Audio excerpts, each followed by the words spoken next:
Hello friends, welcome to my sewing tutorial. This is for the Bonnie Gathered Cami top, and this was designed to go in a matching set with the Isabella cheeky PJ shorts. If you're sewing both of them, I probably recommend that you start with the shorts. They're a little bit easier, but even if you're not sewing the shorts, I still recommend to check out the video for the shorts because all the techniques are pretty much the same, so if there's anything not so clear in this video, you might find the tutorial for the Isabella shorts helpful too. So there's two views available. View A has the ruffled neckline along the top, whereas view B, you've got no ruffle, it's just a plain elastic finishing. And then with view A, you also have the ruffled hem. You can mix and match between the two views if you want to do sort of a variation. Here's one where I've got the view B neckline, but the view A ruffle, and then it's got straps, but you could also make it strapless as well. There's also two lengths in the pattern, so there's the mini length, which is almost like a little bralette thing, and then the longer length, which is about to the waist, a little bit longer if you're doing the hem ruffle. It is designed to be quite a fun sort of pom-pom shape, if you will, like sit out from the body, but keep in mind the more drapey your fabric, the more it's gonna be a bit more flowy and sit closer to the body. I'll have the link to my website in the description box below if you want to check out the Bonnie pattern. That also comes with fully written and illustrated instructions, so you've got everything you need in order to make this top yourself. And don't forget to like, subscribe, and leave me a comment if you have any questions, and I hope you enjoy the video. Here are all my cutout pieces. So if you're doing view B without the ruffle on the top or the bottom, then you literally just need the front and the back, plus the two straps if you're doing straps. And then if you're doing the view A hem ruffle, then you'll need these hem ruffle pieces cut out. So in the pattern, I've split them up into 3 pieces for the front and 3 pieces for the back. That's just because your fabric might not be wide enough to fit them all across, and it's easier to split them up. But I explain more later when we sew the hem ruffle that you can also just cut like really long rectangles if you've got enough fabric to do so. And if you're doing view A with the ruffle on the neckline, then you'll also need these front and back facing pieces. And then I've also, just to mark the right side for the demonstration, I've drawn these little like green flowers with pen so you can see. So the side without the flowers on it is going to be the wrong side.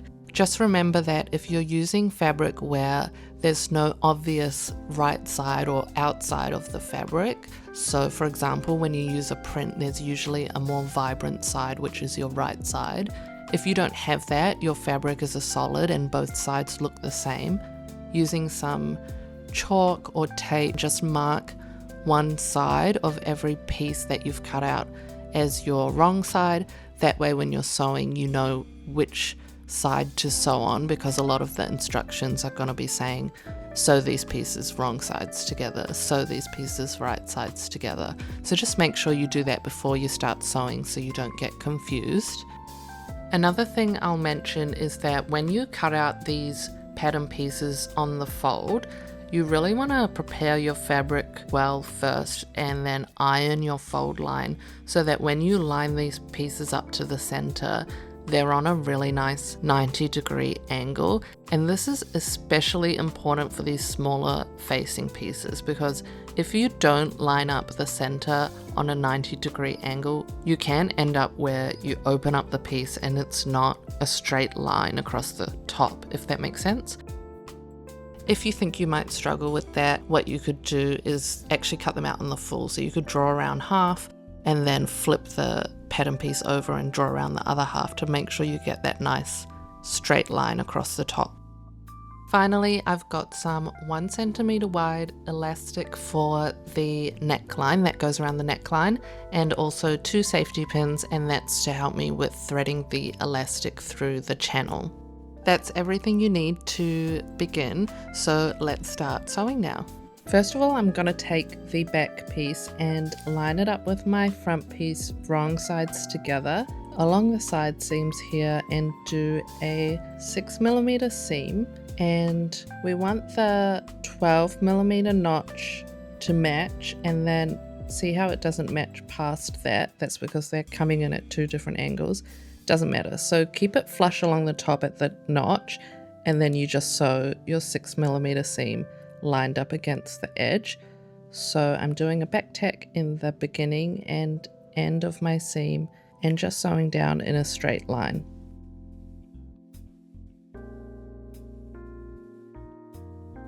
Once I've done both my side seams, now I'm going to trim off the seam allowance around half of it, so 3mm removed, and then I'm going to iron it thoroughly from both the right side and the wrong side. The goal here is to get that seam as flat as possible and then fold along the seam line so that the edge is right along the edge, and press that flat as well. And then now my pieces are right sides together. I'm gonna line up the foot and do another 6mm seam and back tack at the beginning and end.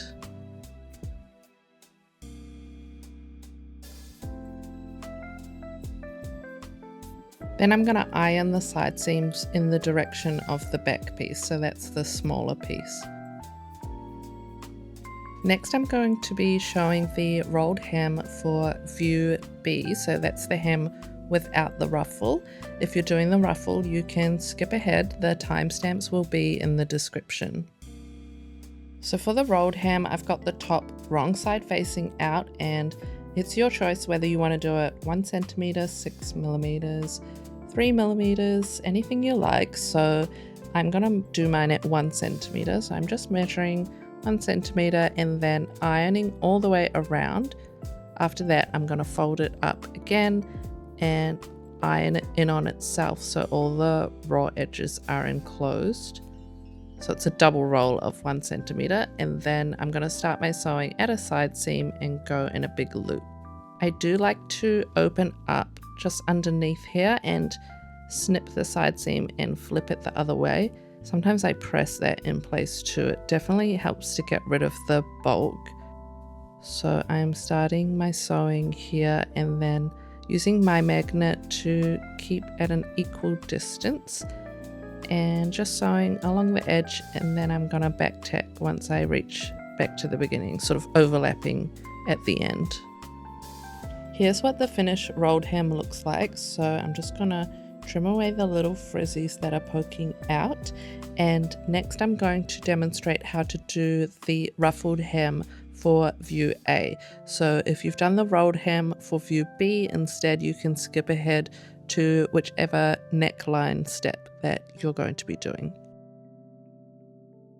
Here are my front ruffle pieces. So I've got one long piece for the center front and then these 2 short pieces for the sides of the front. So I'm going to match up the single notch on the sides, wrong sides together. And the reason this is split into 3 is most fabrics won't be wide enough to accommodate how long we need this ruffle to be.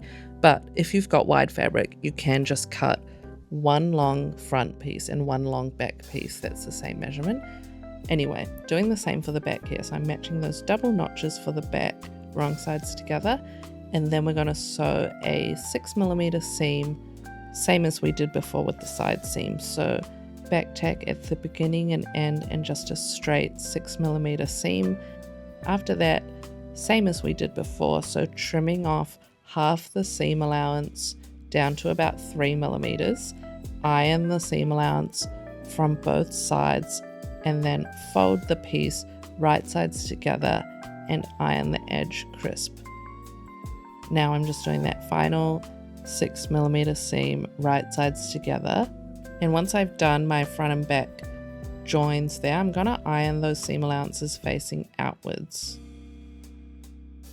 Next step is to join this long front piece and long back piece with French seams. So exactly the same process as before with the French seams, going wrong sides together, iron, and then right sides together. Once that's done, you're going to have one big ruffle loop, and I'm going to iron those side seams towards the center front piece. With the ironing directions, if you're a beginner, you're finding it confusing, or you don't really care, it's not like essential. I guess it's like best practice to iron them in certain directions, but if you don't want to, don't worry about it. Next step is our 6mm rolled hem on the ruffle. So my fabric's wrong side up. Those like center notches should be at the top, and then the hem is done on the bottom. And I'm just folding up my fabric and ironing 6mm twice, so it's a double roll. I'm going to start sewing at one of the side seams.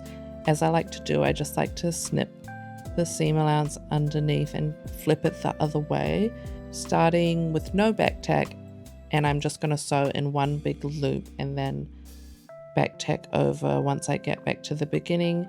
You can see I'm just sewing right along the edge there, and I'm going to keep sort of snipping and flipping my seam allowances as I go, but that's optional. If you don't want to do it, you don't need to.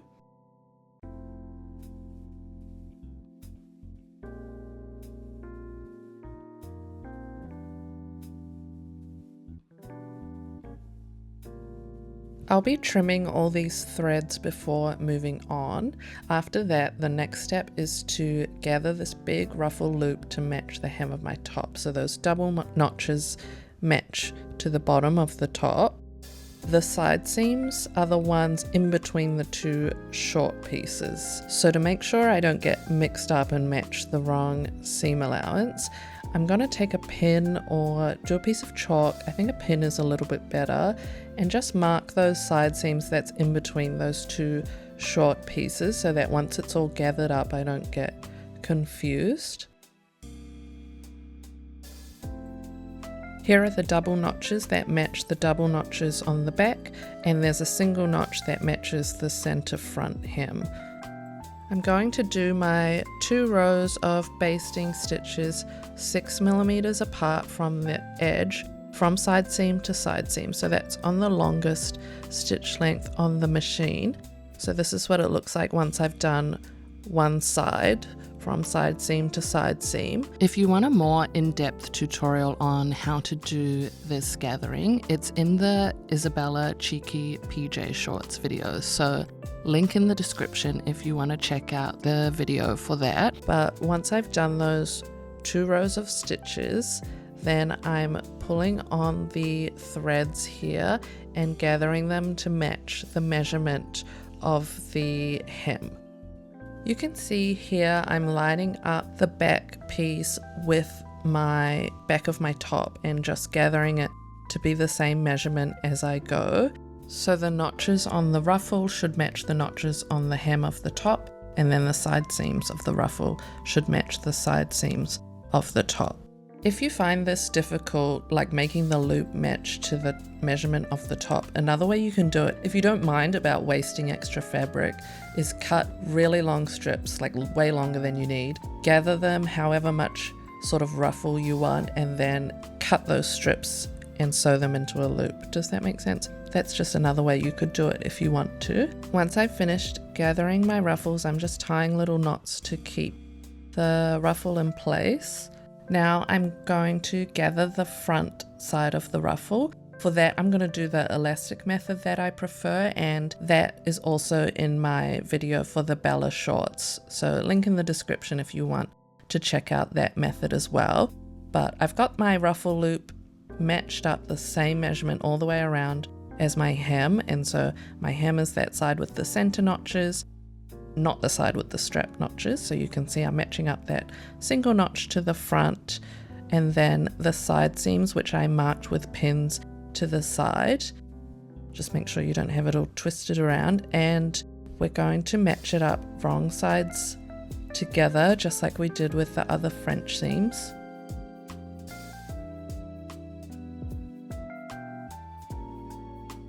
I'm going around and pinning in all the important places, making sure my ruffle is evenly distributed, matching the side seams with the seam allowances, either going in opposite directions or just placed a little bit away from each other so it's not bulky.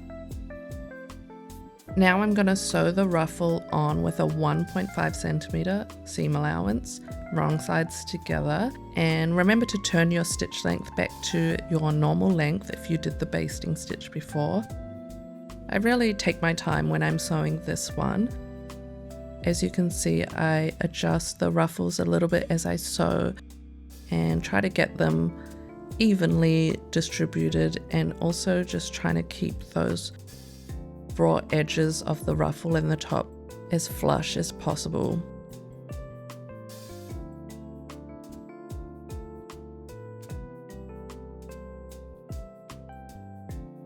Once I get back to the beginning, I'm back tacking over to secure the ruffle in place. For the front, I gathered that with elastic, so I'm going to unpick my elastic for that side now. So I'm just unpicking all my elastic away. As mentioned, you can check out my other video for the Bella shorts if you want to see this more in detail. Now my ruffle's attached wrong sides together, I'm going to iron the ruffle and the seam allowance super flat so nothing's hanging over the seam allowance line. And also on the other side, see how there's this little lump in the seam allowance? All that needs to go. Just have it super crisp and flat and tidy before we trim off that seam allowance. Now I'm very carefully trimming this down to 3 millimeters and just checking nothing's underneath by accident.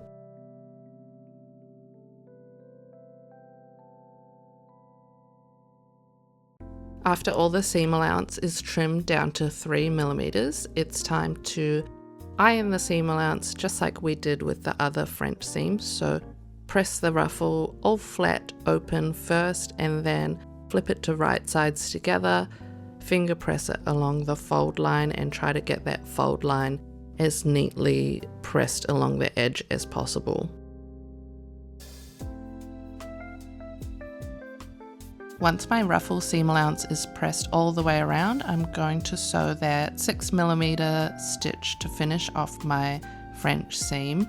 And this is definitely easier with the ruffle on top. So just attaching this with my 6 millimeters away from the folded and ironed edge, and back tacking once I get back to the beginning.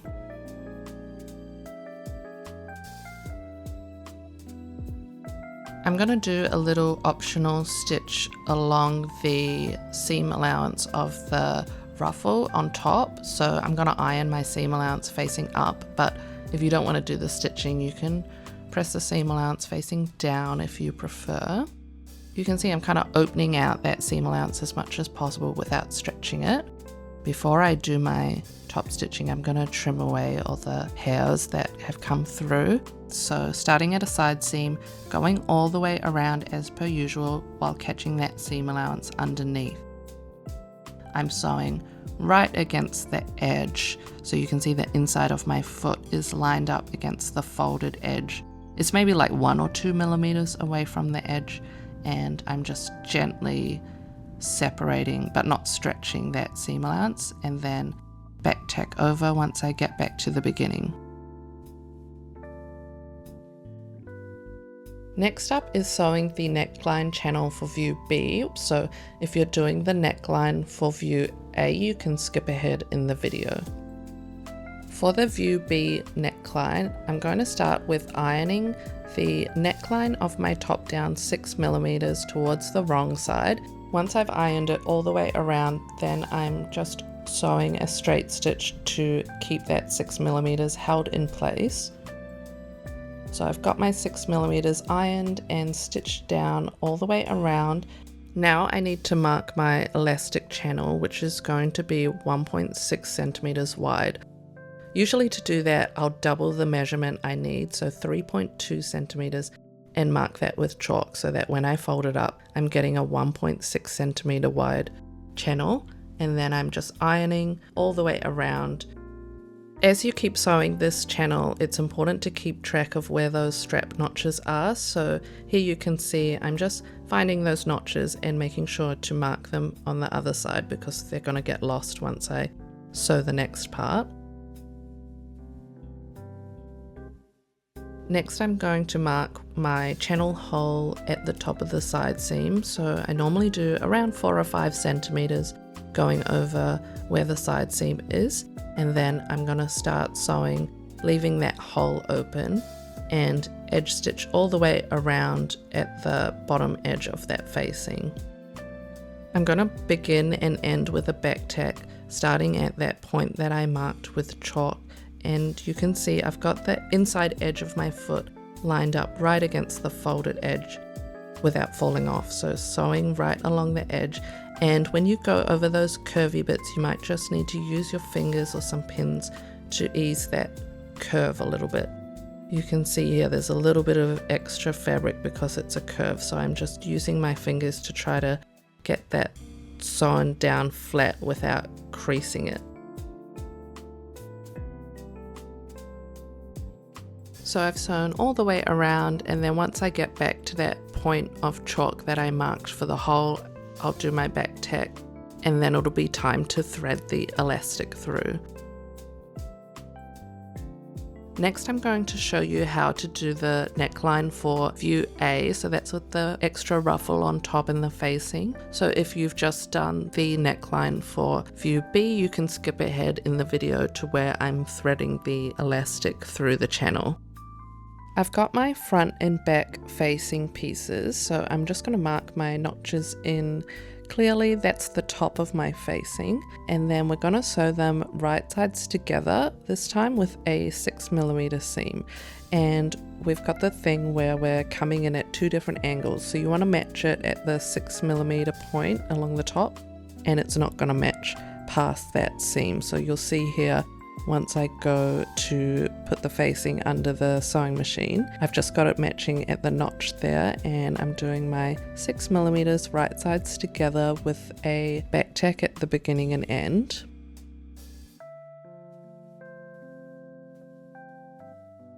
Once I've joined my facing pieces together, you can see how it should be a smooth line going from the front to the back, so a smooth angle between the 2 pieces. And then I've pressed those seam allowances open, and the next step is going to be doing the hem on the bottom. So the top's the side with the strap notches, and I'm going to iron up the bottom, so the other side 6mm all the way around, and press that into place, and then do a straight stitch going completely all the way around in a big loop, starting at one of the side seams, just like we've done before. So I start without a back tack, sew all the way around, and then close off the sewing with a back tack over the beginning stitches.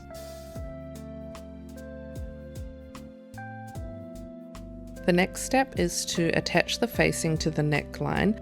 So this is sewn right sides together, and I'm going to match the strap notches and the side seams of the facing with my top. So matching those all the way around, you can put some pins or clips if you need to. And same thing where I'm going to start at a side seam and sew all the way around at 6mm.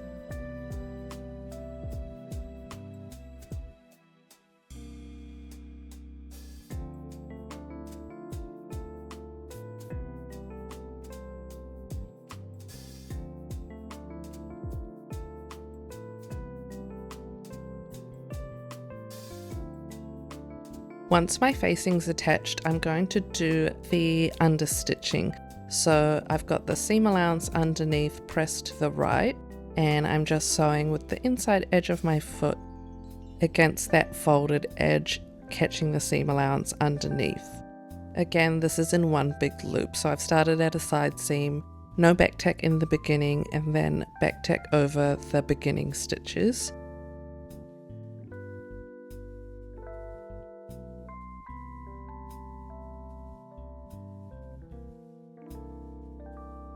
Now I'm just pressing the facing down towards the wrong side of the top, and I've got a little bit of a roll happening the understitching creates that natural roll where the edge of the seam line rolls over just like a millimeter or so towards the wrong side. So I'm pressing that all into place and creating that super crisp neckline all the way around. I forgot to film this part, but after you've attached the facing, make sure that you remark where your strap notches are, otherwise they're going to get lost when you move on to the next step. Now I'm going to sew my 2 lines of stitching to create the elastic channel. So first I'm marking 5 centimeters at the bottom of the facing over a side seam to create the hole for my elastic to go through. And then you can see on the finished one, it's like a tunnel that we've created with 2 rows of stitching. So the elastic will go through there and then the ruffle is created on top. So the first line of stitching we do from the edge of the neckline is 1.5 centimeters away from the top edge. So that creates the ruffle. And then the second line of stitching is along the bottom edge of the facing, leaving that 5 centimeter hole at the side seam open to put the elastic through later. So I'm starting at the side seam 1.5 centimeters away from the edge, and this one we go all the way around. So start with no back tack, loop all the way around, and then back tack over the beginning stitches to close it.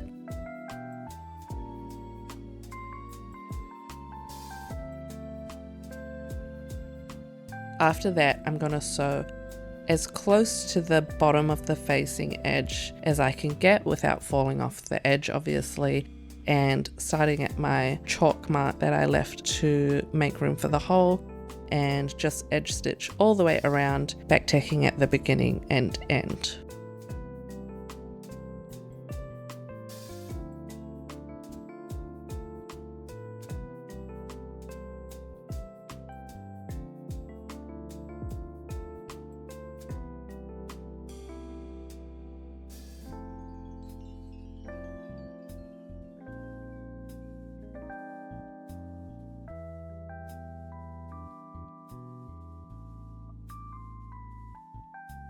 This is what it should look like once it's done. So there's a little hole at the bottom and then 2 rows of stitching going all the way around the facing.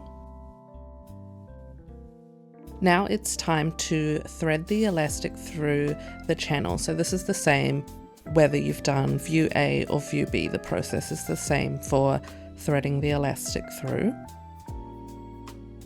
I'm going to cut my 1 centimeter wide elastic to the measurement I need.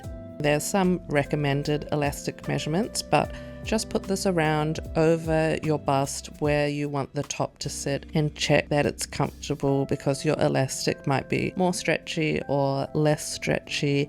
The measurements in the pattern already include the overlap, but if you're using your own measurement, just remember you also need to add an extra 2 centimeters onto the length. Here I'm just marking with chalk 2 centimeters on either side of my elastic for the overlap. Now I've got my 2 safety pins, so I'm safety pinning one edge to the facing just so I don't lose my elastic, and one safety pin to the other edge of the elastic and threading it through my channel. And really important here to make sure your elastic doesn't twist, so I'm using my fingers and just running them along to make sure it's all flat inside, and then continue threading that elastic through until I bring the safety pin out to the other end. Once I've threaded it all the way through, I pull both ends of the elastic out and do my 2 centimeter overlap. You can use your safety pin to hold it in place. Now I'm just going to join them together with a back tack, and then after that we'll be able to pop the elastic in like this and close up the hole. Here I'm just back tacking back and forth like 6 millimeters away from the cut edge, so I'm just pretty much making sure the elastic won't come undone. Just running a stitch over back and forth on either side. And then I'm going to stretch out my top and make sure the elastic's not caught underneath, and close up that hole. So I'm beginning and ending exactly where the last stitches were and back tacking on either end. Once the elastic's fully enclosed, then you can just stretch out the neckline like this to get all the gathering evenly distributed, and you can run a little stitch in the ditch at the side seams if you want to keep the elastic flat and lock into place where your gathering is a bit more. But otherwise, if you don't do it, you can just kind of stretch out the top when you wear it and move them around if you want. I normally don't bother to do that stitch in the ditch. Now we can move on to the straps. So it's very straightforward. I've got my long strap pieces here and I'm ironing them in half lengthwise to find the middle, and then I open that up and iron meeting in the middle guideline here, as you can see.